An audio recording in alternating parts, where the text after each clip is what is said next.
You know, life can be filled with turmoil, and we need God's perspective to make it through the hard times. Abigail Holt Jennings brings her incredible story to us in the book, The Conversation in Heaven. Abigail, welcome to Real Life. We're so happy to have you here. Thank you, Sydney. So happy to be here. Yeah, we mentioned, in the tease before that you're a former Miss America contestant. Then you're also at the Bethel School in Atlanta. Yeah. And so how's that journey been? Oh, it's been wonderful. Bethel, Atlanta is our home. It is just our home. I absolutely love the School of Ministry we have there. We have people from all over the world that come to the School of Ministry, whether they've been in ministry for years and they just want to go somewhere and be fed and re-energized and renewed. And it's such an awesome privilege. I'm a second-year revival pastor there, as well as a church counselor on staff with the church. So if you're ever in the Atlanta area, come check us out. We're in a tent right now. So wow. I've heard that good things happen in tents Yeah. as far as the history of revivals. So we're expecting good things. And Abigail, one thing you were talking about ministry I loved about your book, it was like a stream of ministry, that these conversations and visions that you had from God. What prompted you to really pour out about these really intimate moments that you had with God? Yeah, wow. I've loved the Lord since I was a little girl. I remember writing to him. I started journaling, and I had this maroon little square journal I'd write in crayon to the Lord. Just have loved him all my life. And, it's really the book was ignited by this crazy diagnosis of cancer. And from that journey, the Holy Spirit really began to train me and teach me to tune into the conversation in heaven.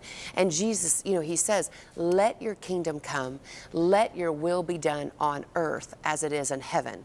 And we think of that sometimes as like the cosmos or the earth. No.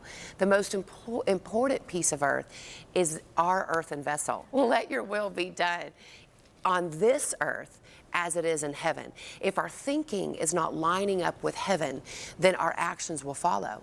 And so, cancer can never be found in heaven. And so I had to begin to tune in to what heaven was saying over my situation. And now it's been the pervasive theme of my life. And the book is just a continual conversation in heaven over this or over this. And that's why I call it navigating life's ups and downs through heaven's lens. And I wear this lens as a reminder to see things through heaven's perspective. And Abigail, tell us a little more about the conversation specifically that you had with God when it came to your cancer diagnosis. Oh, yes. Wow. What a conversation that was, Sydney.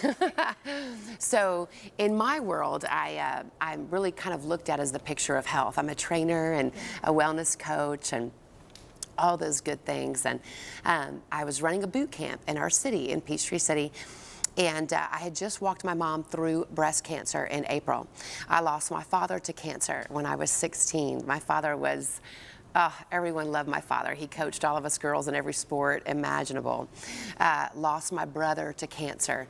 The giant called cancer thought it was going to wreak havoc in my entire family line. And so from early on, I began to take precautionary measures, just having that theme of cancer in our family line. And so just after walking my mom through breast cancer in April, in June, I began to just feel a little funny and off, and felt some lumps on my left breast, and so went in. And sure enough, it was cancer. And they were actually the largest they'd ever seen. And so here I am, trumpeting health and wellness and fitness, and cancer comes knocking on my door.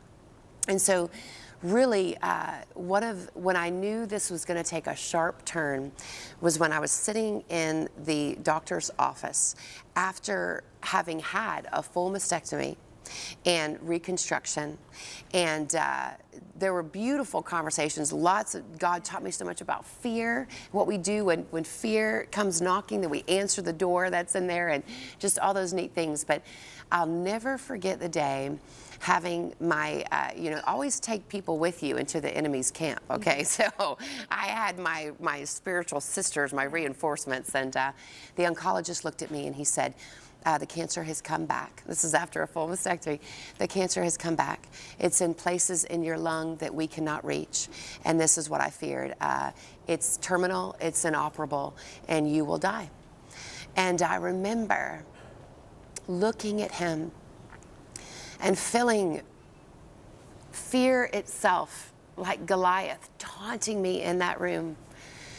But then I heard the voice of wonderful Jesus completely drown out that voice. And he asked me a question. As tears were filling my eyes, I was gripping the back of the children's pastor of our church, Rachel, my dear friend, as she came to stand next to me. Nobody knew what to say in the room. It was just like, what did you just say and what just happened? And I felt that fear, and my eyes filled with tears, and I grabbed the back of her sweatshirt and I heard Jesus ask me one question, Sydney. No pity, no sympathy, nothing. He just said, but who do you say that I am? And that took me on a journey of, you're not worried about this at all, are you? You're not Jesus. Jesus will never be worried about our situation because he is too busy making intercession for us at the right hand of the Father. He is our champion friend. And so our outcome will and always will be victory. And so that is what began to train me to begin to hear the conversation in heaven over every part of that journey. It was life-changing, Sydney. That's really powerful. And there was one part in your journey, I remember reading your book, it really touched me when you just had this incredible vision with encounter with Jesus. Can you tell us about that? Oh, yes. Okay, so here the cancer is back. It's in my lymph nodes. We can't get it. You know, it's traveling everywhere. And so I went out of the country to see a friend of mine and just get alone with the Lord. And in the middle of the night, one night, I just put on some soaking music, and it was 2 days before I was supposed to leave. And she was a friend of mine who was also a holistic doctor, but in reading these reports, she was even rattled, and nothing rattles her. And so she was rattled, so that really rattled me. Yeah.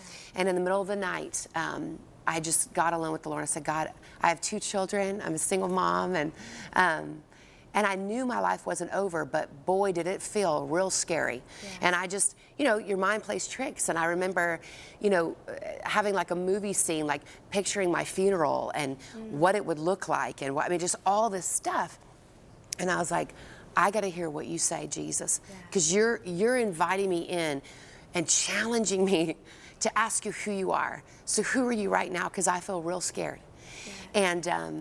And it was in that moment, Sydney, in the middle of the night, that I had an encounter with him. And I remember feeling his presence come so close. And, for me, the moment we make healing about us, we are in danger zone. And all my well-meaning friends had, drink this, juice this, eat this, and although it was great, it was I couldn't do all the stuff. I joke in my book, I'd be in the kitchen all day or the bathroom. I couldn't do it. And I was just like, Jesus, I just fling myself into your all-sufficiency. Yeah. And he took me on a journey, and it was an open vision. And all of a sudden, I am on Israeli terrain. And I went to Israel in college on a study tour, and I was like, whoa, we're in Israel. And I remember I just began to say, oh, God, has this cancer come back because, I haven't forgiven somebody, or I haven't done this, or I haven't done that. I began to take him off the cross and put myself there. Whoa. We can never do that. Yeah. And so in that encounter, he walked me to the tomb, and it was the wildest vision because he was standing next to me, but yet he was laying on the slab in the tomb, Sydney. And he said, I want to show you something. Take a walk with me. And when I stopped berating myself and beating myself up, he just waited. I talk about, he just waited. And I'm like, well, what about this? And what about this? And maybe it's this sin and that. And it was so funny. I could sense his presence, like he was just twiddling his fingers, like waiting for me to be done. And when I got done making healing about me, he said, well, are you finished? He said, Abigail, I don't even know what you're talking about. He said, I forgave you a long time ago. I took all your sin, all your disease, I nailed it to the cross. I said, so you get to be free like I've already made you free. And he said, maybe the person you need to forgive is you, because I forgave you a long time ago. It was like, whoa, And so he said, now, can I take a walk with you now? I said, okay, sure. And so we walk into the tomb, and I see him laying there, and he sits up. And he said, did you see me sit up? I said, yeah, I did, Jesus. He said, well, Abigail, when I sat up, you sat up. That's good. And then he swung his legs around, and he stood up. And he said, Abigail, just like a loving heavenly father to a daughter, did you see me stand up? I said, I did, Jesus. He said, okay, when I stood up, you stood up. And then he walked to the entrance of the tomb, and I'll never forget it. He looked behind his left shoulder and he said, I'm about to walk out of this tomb, Abigail. And he said, when I walked out, you walked out with me. It's the truth that will always be of one of my favorite scriptures, Romans 8:11. The same Spirit that raised Jesus from the dead dwells inside of us and quickens our mortal body. Make no mistake, you can exegete that all you want to. It is your physical flesh.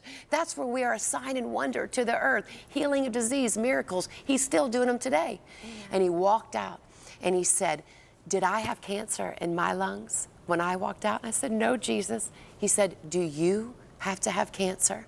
I said, no. And the vision ended and I came home. And 1 month later, they took a scan and it was all gone. That is so incredible. That is just like, you are like a sign and wonder that God is showing his glory that has revealed in you. And, you know, thank you so much for sharing that. And just want to encourage you right now that just like Abigail said, you know, because he got up, that you can get up. We're going to have more with Abigail a little bit later. But right now, we're going to head over to Amy.